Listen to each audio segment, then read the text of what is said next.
Hi everyone, I'm back with another tutorial video.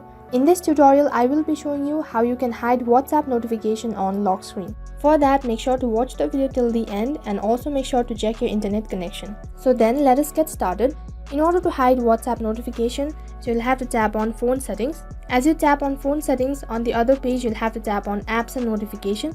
As you tap on apps and notification, so then select WhatsApp from the list of application. On the other page you have app info, so then slightly scroll down and then tap on notifications.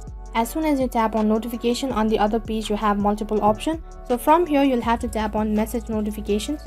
Once you do that, on the other page you have more information, so then slightly scroll down and right in between you can see lock screen, so then tap on it. As you tap on it, from the drop down menu you'll have to select any one of these following options. So you can either tap on show sensitive content only when unlocked, or you can either tap on don't show notification. Right now I've selected don't show notification, so once again go back.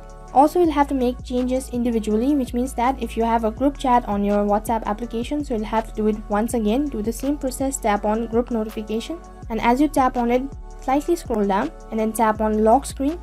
And once you do that, there's a pop-up, so from here you'll have to tap on any one of these following options. So here you can see that this is how you can hide WhatsApp notification. Now that is all for this video. In case if the video was helpful, then make sure to like, share, subscribe and also hit the bell icon so that you never miss an update. Thank you for watching.